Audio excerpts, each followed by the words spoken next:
Hello and welcome to the latest Boxing Social podcast in association with Betfred. Make sure you like, share and subscribe to keep up to date with all the latest boxing news and views. Today I am delighted to be joined by coach, manager and promoter Joe Gallagher. Joe, a long time since we've caught up. How are you? Yeah, not too bad, Ali. Busy as always. But yeah, no, life's good, sun's shining, so we can't complain, can we? Yeah, you have been very busy recently. You've had a lot of fighters in action and you've got a lot more in the next sort of 10 weeks.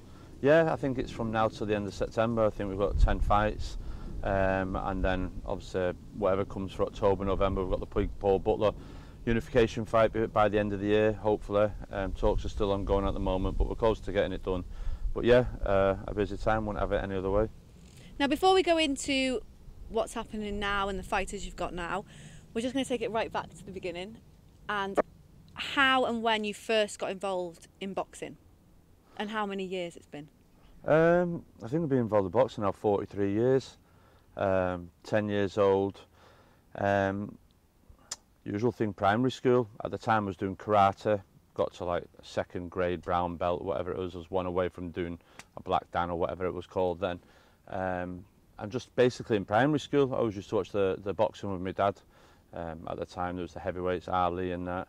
And one of my mates said, I'm going to join in boxing gym and I'm going to be able to beat you up.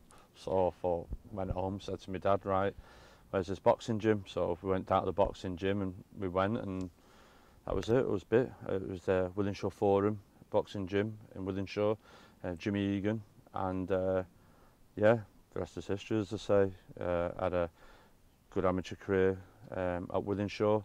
So around 16, 17. Jimmy Egan, best way to describe Jimmy Egan as an amateur coach, he was like a Mickey, a rocker, proper old school, did so much for the community, did so much for so many people on the estate.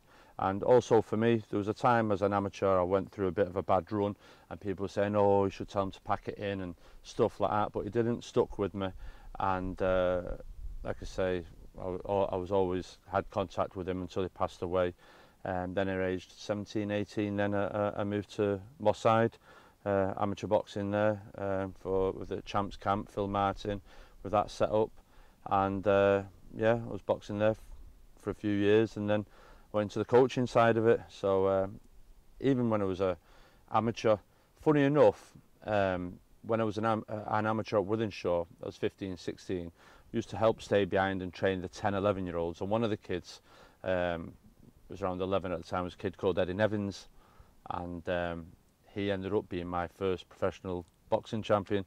It's mad how the way the world works, isn't it? So yeah, that was it, and I hooked with boxing ever since. I feel the different methods of training that Jimmy Egan had at the time for schoolboy boxing and juniors and ABAs, and then going to Phil Martin then was a bit like Rocky IV. You went with Ivan Drago. It was more old school. Phil Martin was very ahead of the time, and this was going back in like the late 80s when running machines, Versa climbers, all that stuff, heart monitors were being used then. So when I make the comparisons of Jimmy being an old school Mick and he got a Dolph Lundgren training, and I think I've had a good education from both of them that have stood me in good stead for my career as a coach. Yeah, do you feel like those two have influenced 100%, you now as a trainer? Because obviously back then you weren't a trainer, but since then? Yeah, 100%, always. I've never forgotten who helped me, put me in the position where I am. Jimmy always gave me the opportunity to box. He backed me, he believed in me. And there was no animosity when I asked to leave to go and join another club. And then even when I was a professional trainer, when John Murray was fighting, I'd go around and show Jimmy John Murray's fight when he fought in America and Florida, and always had a great relationship with him. It was something I was always proud of. And I was Jimmy's, when he set up the boxing gymnasium in Wythenshawe, it was newly affiliated. I was Jimmy's very first ever winner. So for that gymnasium, it's still going now under a different name, Jimmy Egan Boxing Academy, and it's more known for Tyson Fury being there. But I was Jimmy's very first amateur winner at aged 11, 5 stone 10, up at Langley Spartan in Middleton, and I fought a kid called Kevin Kevin, I can't think of his second name, but he was from Gallagher Boys Club in Oldham, and yeah, that was it. It was just mad. And then age 17, I went to Moss Side, and everyone was telling me at the time, you don't go to Moss Side, don't go to Moss Side, don't go to Moss Side, that like you'll be the only white in there. And at the time, you might have seen the BT film recently, the Troubles were on. Phil had just built the gym and all that stuff. We used to get a bus there, and then a bus night, standing at the parkway at 9 o'clock at night, and just waiting for the bus to come, run out the gym to get on it, so we weren't stood waiting at a bus stop that long. But yeah, they were intimidating times, but good times. And to be the best that you wanted to be, Moss Side was the gym at the time, as the amateurs, and as it turned out, as the professionals as well. What Phil achieved with his 4 British champions, with no TV, on small halls, and it was unfortunate he passed away in '94 and Jimmy 2003, 2004. So yeah, that was it. As there were great times, and yeah.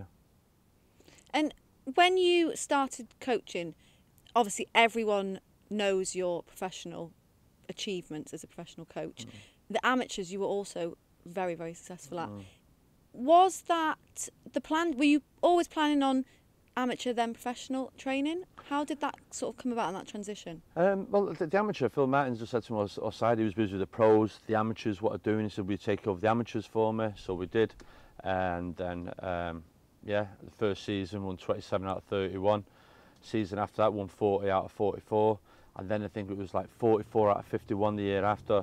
But we had 2 novice champions, and then Levi Chute from Wythenshawe was my schoolboy champion. Then we had a boys club champion, ABA semi-finalist. And I think when Phil passed away, it was such an emotional time, such a tough time. You wanted to keep the gymnasium going, and I wanted to turn professional there and then, to keep it going, because Billy Graham had left there. He'd gone over and started up the Phoenix Gym over in Salford, and it was just sad to see the gym, although it's still there today and everything. And I wanted to carry on and say to Henry Armstrong at the time, right, I'm turning pro. Phil Hennigan, you turn professional with me. But it wasn't meant to be at the right time, and I'm glad I didn't really. There was so much more I wanted to do as an amateur coach, and that's what I went on and did. And as an amateur coach, we had schoolboy champions, boys club champions, junior ABA champions, ABA champions, a world bronze medalist, an Olympian. And Joe Murray at the time was boxing for Borshaw, and I was back training the pros, but Joe was with me. And what I did was, once Joe qualified for the Olympics, I registered Joe to Moss Side ABC, so that Phil did eventually have his kid or someone represent Moss Side ABC at the 2008 Beijing Olympics. So I was quite proud of that. So and that was it. And then I had already turned professional in 2001 after Steve Foster Jr. had won the ABAs twice, and got to the quarterfinals at the Worlds in Belfast.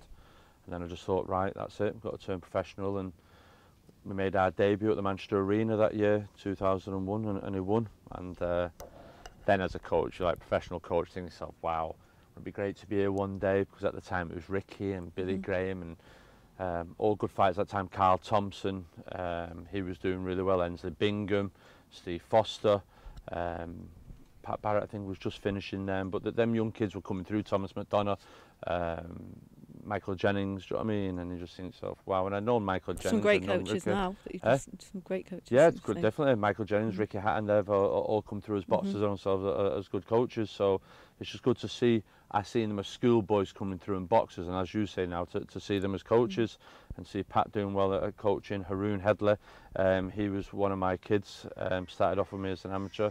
So yeah, it's good to see how they've all progressed and gone on and done well. But to turn professional, what made me turn professional after Foster, I was like, do you know what? I've done everything as an amateur coach. I won every national title. I want to go and test myself against the best in the world. And the goal all the time was always to beat Brendan Ingle. It was just, I rated him at the time, Phil had passed away, as the best trainer in the UK. What he had achieved.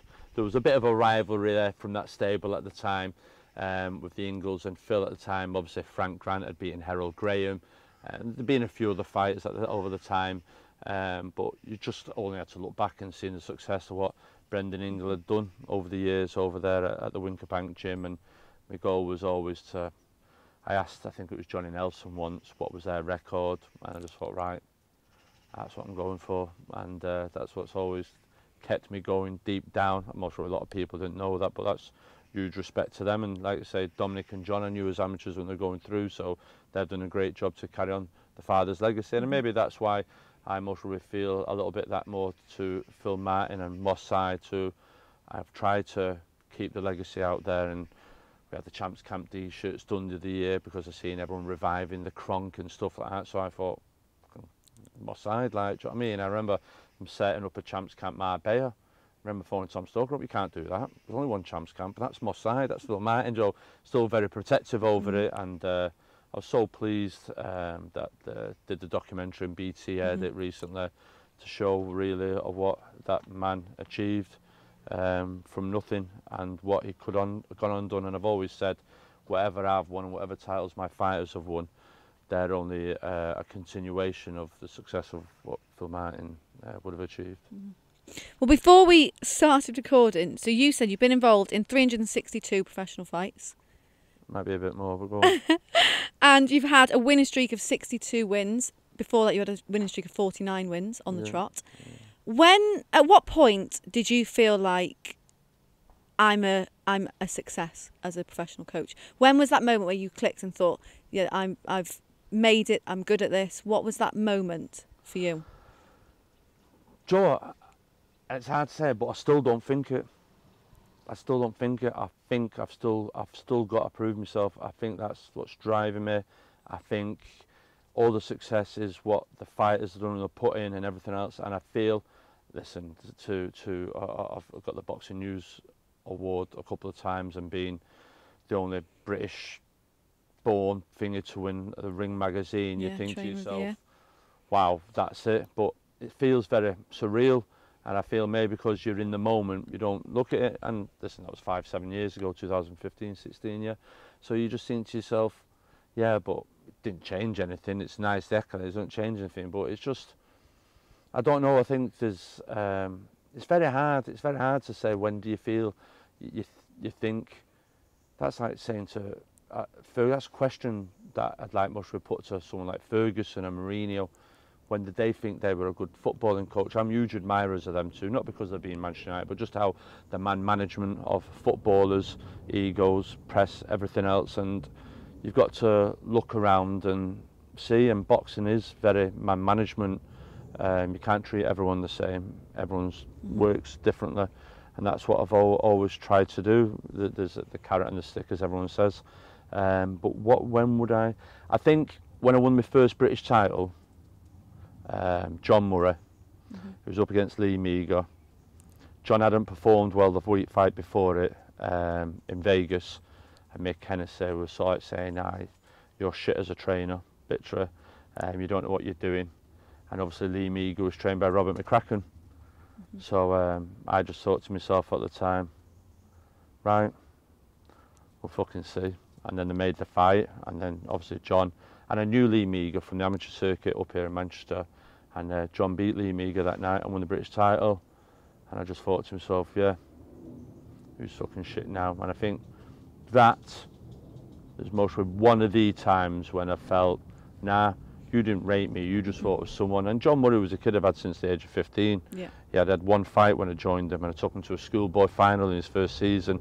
On his 7th fight, he represented England against Africa, went to 2 junior ABA finals, Northwest ABAs, and lost to Burke, turned pro, won a WBC youth English. So it's like, can't say that. And Mick, like, got shit, like, do you know what I mean? It's like, I brought him to you, and as you said, that there's a resume, a body of work as an amateur coach, you know what I mean? And I think the other thing, just to touch back on the question earlier, when you turn to pro and you're starting the professionals, they go, what does he know as an amateur coach? He's good at amateurs, he doesn't know the pro game. And I got a lot of that. I got blackballed an awful lot in Manchester. No one wanted to do anything, no one wanted to give in or help with sparring or anything. So I just think to myself, all right, and fuck it, there's more than, sorry for swearing, there's more than one way of skinning a cat. And that was right, and one door shuts, you look for another, there's always another open door, and I think that's how I've always been. I'm not just going to go, all right, that's it. So, yeah, so I think John Murray were in the British title, and because it was against Lee Meager, and because McCracken was in the other corner, and they were sat in the front row, and I think the other time was most probably Anthony Crolla beating Andy Morris. Poor Crolla, they didn't think they were going to beat Andy Morris. And I say that because if you ever watch the fights, and you watch the front row of both fights, them two kids weren't supposed to win that. And that's it, but that's how it is at the time, do you know what I mean? So I think them two moments were like, nah, fucking hell, we do know what we're doing. And when someone says to me, oh, Anthony Crolla, he's a nice kid, he can't punch, but he'll be lucky to win in English. That was someone from Sky at the time. I thought, what? It's like, right, nah, fucking hell, I'll show you. Other people, Beefy Smith, what do you think? Yeah, right, fucking show you. So at the time, Matthew Macklin, there was one. Matthew Macklin came to me, just coming off a draw, and we went to Vegas, got rotten, and then he said, he was due to fight Wayne Elcock for the British title, last chance saloon. Wayne Elcock had just come off fighting, what's it called? It wasn't Abraham, was it Abraham? It might have been Abraham, and was unsuccessful, but the British title fight was made. So Macklin was taking a huge gamble going with me, but he'd seen what I'd done with John. He'd beat one of my kids as an amateur. It's mad how we all came for amateurs, but he took a gamble, and he went and spoke to other people. I went, I'm going to go with Gallagher. I went, you're mad, you're this, you're that. And Mark's going, no, I've been in a few training sessions, and no, I think he's the man to get the best out of me. So I remember thinking, wow, it was a massive fight. It was in Birmingham, and it was a must-win for Matthew. Matthew was a great amateur, and he never really had fulfilled it, do you understand? And he drew against Gajad Ajcevic, and he was going into against Wayne Elcock, who was like red hot at the time. And I remember seeing Peter Fiore when we went to the Leisure Centre. So I said to Peter, I said, have you got this tonight? Elcock, not Macklin. So I thought, right, okay then. And then anyway, Matthew went in and knocked Elcock out. I think it was third, fourth round, won the British title. And I thought, wow, the pressure was, didn't have no warm-up fights or anything else, but that was it. His next fight after that, he won the European and knocked the kid out in the first. And I think 2 fights after that, he fought Sturm and should have won. So that era of John Murray, Crolla and Macklin, I think Stephen Smith come and join then. I thought, nah, I am good at this. And all them that said it was just an amateur coach, it was just a case, well, fuck yous, not an amateur coach. Look, they're delivering. Yous all gave up in Macklin. I didn't, do you know what I mean? And Crolla, and the rest is history, as I say. Do you feel like the fighters you've had in your stable, you've sort of touched on it there, they haven't come as Olympic medalists or, you know, winning this and that when they come to you? Some of them you've had from young. Do you feel like it means more than when they achieve what they achieve? The fact that they haven't, people have brushed them off, they haven't come as a standout Olympian or whatever it is. Do you feel like it means more than when you get the British titles, you get the world titles? Yeah, I think so. I think the night of missing Scott Quigg has done fantastically well. Some would say half tipped at the time, but he didn't. He had still a lot of work to do. But I think more so with Anthony Crolla. I knew Crolla as an amateur, he used to help me out sparring with John Murray and everything else. And then for someone to say Crolla, he'll only win in English, to come win the British, lose the British, come back, have a head injury, and then pack out Manchester Arena, draw first time and then win, was brilliant. But then to beat Barroso, who just beat Mitchell, and everyone's going, poor Crolla, poor Crolla. That's just, you just can't beat that. And to be a Manchester coach, someone from Manchester that looked at the Manchester Arena and one day would go, I'd love to be there with a headline at the time. Billy had been there with Carl Thompson, Billy had been there with Ricker, Ray Farrell had been there with Michael Broder.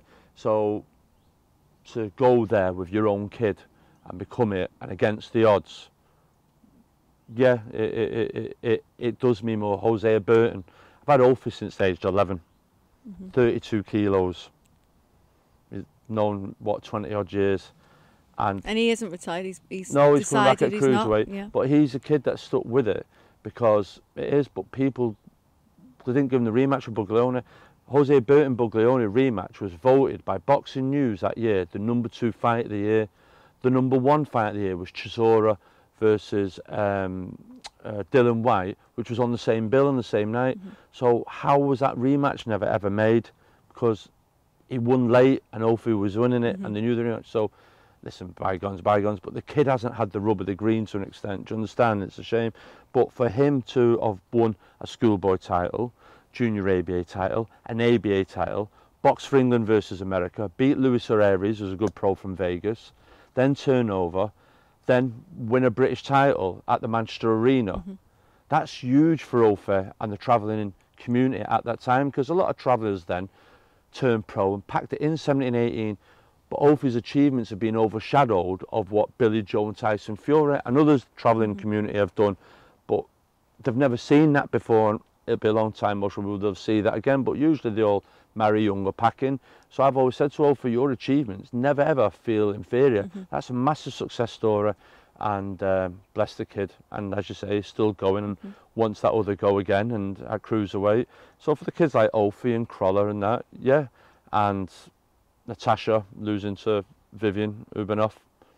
Not one person, it's well documented, came in that changing room. Not one. No doctor, no matchroom, no Sky. Never came in to see how Natasha was. Bawling her eyes out, knocked out on television. Got a shot early on the recorder. Thought, wow, driving home, tears in the car. I just thought, wow. So, buckled down, come back, and that was it. So, that meant an awful lot. Third time of asking. And yeah, there's some fighters that people give up too easy on sometimes, and I think they get took by charisma, they get took by people that sell tickets and not really, I call talent spotting or proper fighters. And I think the fighters I've been involved with are proper fighters. They're to fight the way through as an amateur and get amateur success, and they've had to fight the way through as pros. I don't think none of my fighters have been given anything to them on a plate. You've had 16 champions as a pro. Yeah. Is there any, I'm not going to say fighter, but any moment that stands out to you the most as, or a few moments that are your favourite moments from your, what's happened in your pro training career so far? It's very hard because I keep asking. Now, someone was in the gym yesterday having a trial, and I've just said, she's a world champion, he's a world champion, he's British and Commonwealth. I said, he's making his debut in 4 or 5 weeks. They're all treated the same. I don't have a jewel in the crown. I have a crown full of jewels. So if you think you're coming here to be anything, you're not. Everyone's treated the same. Everyone has a moment, and that's it. There's no entourages. If your mother's going working at Aldi, your father's going working at a shop, the family don't come to watch it or hang doors. And this is a shop floor in here.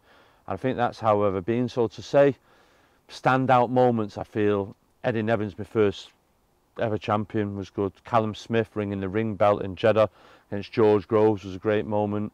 John Murray first British, Macklin first European, Scott Quigg first world. Beefy Smith's performance against Canelo, I still feel is very underrated today, when he didn't have any sparring for it. Jose Burton, there's so many good fights and good moments, very hard to say one's better than this and one's better that, but they all, someone said to me about a book, and I said, yeah, I will do a book, and if I did a book, it'd be out chapters, and the chapter would be chapter 1, Crawler, chapter 2, Eddie Nevins, they'd be all each. It's very hard to say that was best performance. Mark Heffron, the latest, is one of them. Mark Heffron turned pro when he aged 18, 11, 12 years ago, went 7-0 together, and then he left to go somewhere else. Because he wanted to be training with his brother, didn't he? Yeah, with his brother. He had a manager at the time that would phone up on a Tuesday and go, we're fighting on Saturday in Holland. What? Fucking can't do that. I've got Stephen Smith or whoever was fighting at the time. So that's what happened. But when I've seen Mark fight all the other times, the lads know, like, do you know what I mean? But I just thought, you're unfinished business, you.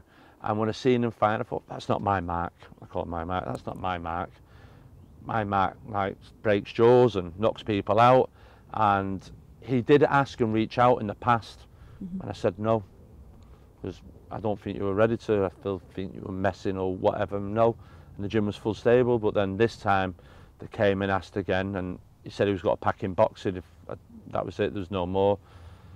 And then they said it's got the Lennox Clark fight. Do you know what I mean? And then I thought, right, here we go. We're going into a fight, underdog again.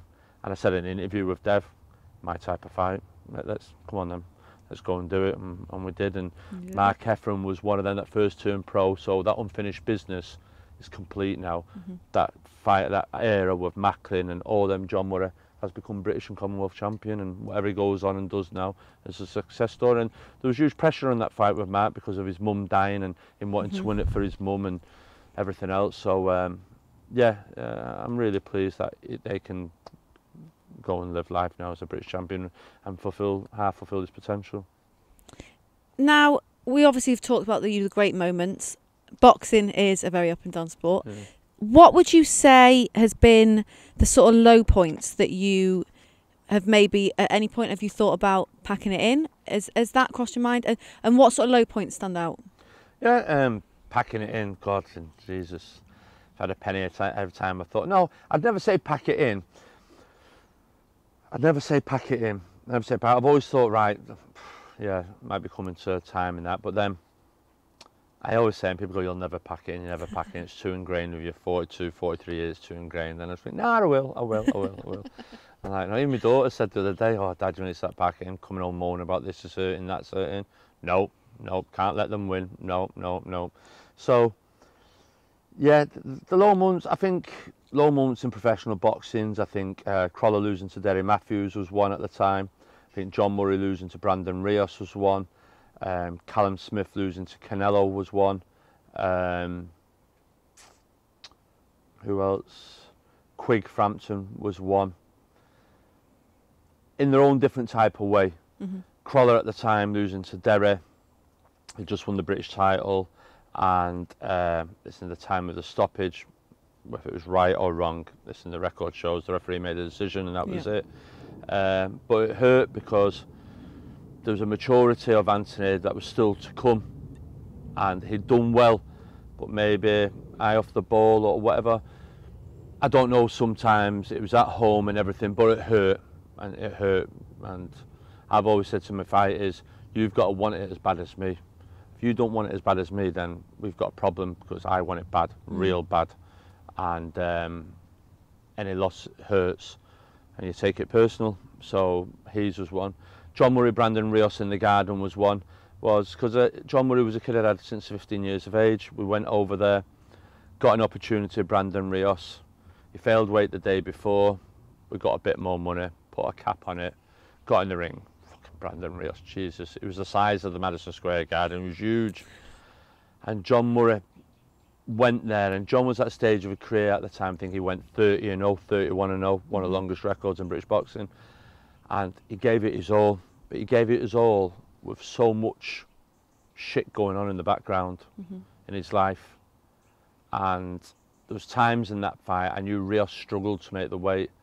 And there was just moments, times that fight, John had success, and he hurt Brandon to the body. And I thought, you grow up watching fights, we all watch Corrales and all them kids, and they pull it out, you get his rewards and all that. And John was one of the best trainers I had. When John trained, he was on the level of Ricky Hatton. He had that mentality. There's one thing with John Murray, and there was no quitting John Murray. And he caught Brandon Rios, I think, round 9 of a body shot, and he hurt him. And you think, fucking hell, we might do this. He struggled to make weight. John's fucking out of the way. Anyway, when I said to John, if we don't do anything this round, I'm calling it. Came back, I think it was 10. I'm not sure, you might have to check him, it was around 10, 11, whatever it was. And I thought, right, I'm going to pull this, John. It didn't happen. We thought he would do it. No. So I'm like, right, I'll give you one more again. And he went out, and then within the minute, he was stopped. I was fucking, why did I listen to him? Why didn't I just go with my own finger? And his eyes were a mess and everything else. And learned a lot of things on that trip to America, a lot of tricks in boxing, how things operate. And it just pained me to see John's face such a mess. That really hurt. I remember going back to the hotel room, and I was in the change rooms, and I had a change room, going, Crawler walked in, I didn't hear him walk in. I was like in bits, fucking crying my eyes out. And Kroll at that time was helping me in the corner and that. It just killed me. It just killed me. And what else was going on in John's life? Not just the fight. I just thought, fucking hell, like, wish we could have done things a bit better. But that was what it was. Callum Smith, Canelo. That took me. I wouldn't say I've never been depressed in boxing, but I think that loss really hit me really, really hard. I think there's a number of issues surrounding that fight. For me, training and managing Callum from day one, all the way to Jeddah and becoming a world champion, winning the ring belt. Proudest moments, Madison Square Garden. Callum Smith walking out, packed arena as a world champion. I had trained, managed him, and I just thought it was the anniversary of Phil Martin the week earlier, and I just thought, yeah, you'll be proud, but your boy done good here, do you understand? And Callum went in, done a brilliant performance, had everyone talking about him. That was one of the proud moments. And how that, from that moment then, unravelled, and it led to Callum fighting Canelo on 4 weeks' notice with 5 sparring sessions when he had a week, 10 days of an ear infection, in a lockdown situation where we couldn't get sparring partners in. And I just thought, this isn't going to be my Callum. This isn't my Callum, this isn't my Callum. Callum, ask them to cancel the fight and push it back. You've got an ear infection. Tell them we'll do it in February. No, we can't do it in February. Canelo's getting married. Canelo got married in February. He fought Yildirim. He got married in April. He got married after Billy Joe, I think. After Billy Joe, just before after Joe. So I thought that was a lie, because he wasn't. It was Yildirim. So I said to Callum, as long as you've got the ring belt, hang fire. You get the May date, put Billy Joe in now or Yildirim in now. But no, if you don't have it now, you don't take it. And it was a sum of money and all that. But I just thought, that wasn't my Callum, and the short time we had to do it, I'm not making excuses, but you can't have 4 or 5 weeks training to fight the pound for pound best in the world. Do you know what I mean? In lockdown situation where you can't get sparring partners in. We wanted to bring over Neve from Belfast for sparring, a light middleweight, couldn't bring him in, hotels, flights, everything, COVID restrictions. So you had half your time back, and I just thought at the time, nah, you're delivering the belts to Canelo. You're not delivering Canelo to Callum Smith. You're delivering Callum and the belts to Canelo. And fight week proved that, walking around talking about Canelo's pyjamas and everything else. And I just thought, it just killed me. It just absolutely fucking killed me. That I'm not saying Callum could beat Canelo. Callum did well on the night with what he had. But there's another version of Callum that we didn't see that night, that if I feel we did have the 10 weeks and we did have the proper sparring, not saying we win, but Canelo would have been known he was in more of a fight than what was on the night. And that half killed me a little bit then after that. And I thought, people listen to too many people that you never took opinions of for the years before it, and we did all right. And it is what it is, and wish him luck and everything else going forward. But I see people sometimes say, when I try and be honest, it's mad. I can say something to you about a relationship and a fight, and you can interview whoever, Peter, who split with Tyson, Ben Davison, who split with other people, Billy Joe, Mark Tibbs and everything else.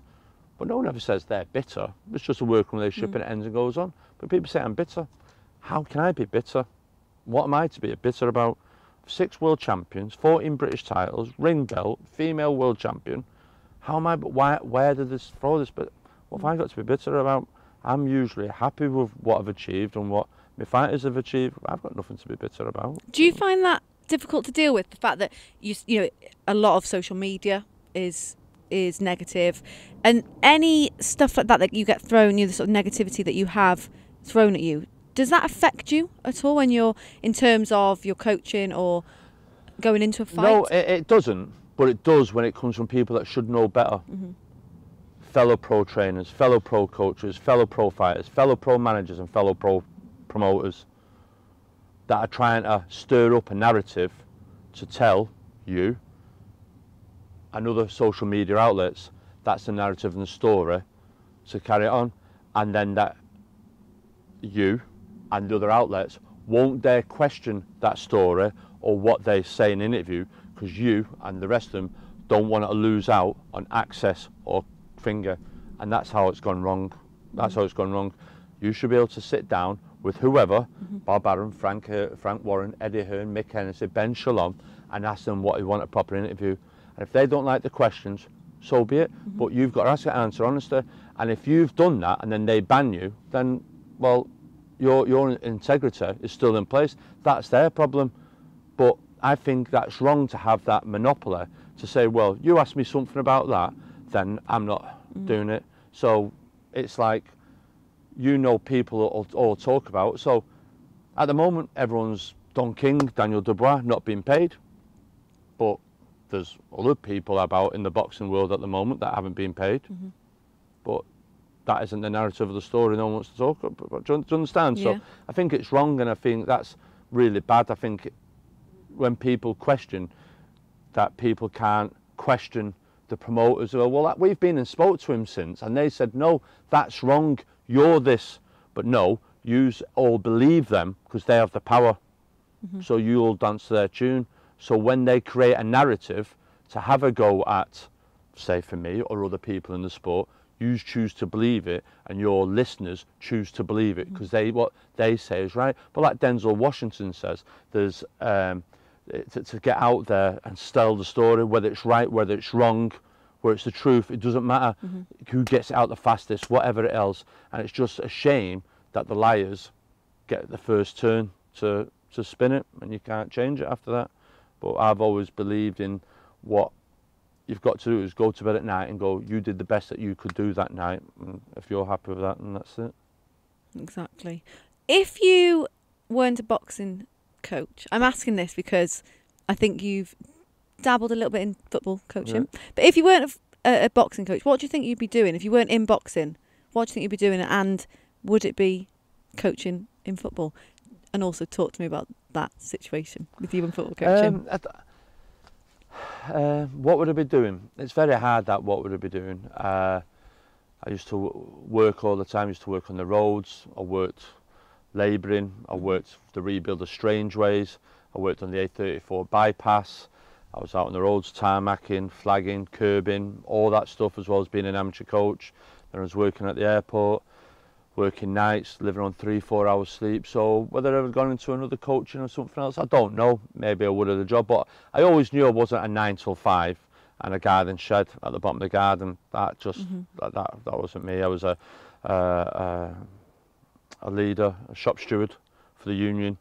Always going in there, trying to fight for the pay and all that type of stuff. So I think that was always in me, that little bit of me. So isn't that being problematic? I just think sometimes right's right and wrong's wrong, and I just can't sit back and watch right's be wronged and vice versa. So maybe, I don't know. I always, as a kid, always wanted to be a lawyer. Maybe I might have gone into that field or gone into furthermore into the union side, something like that.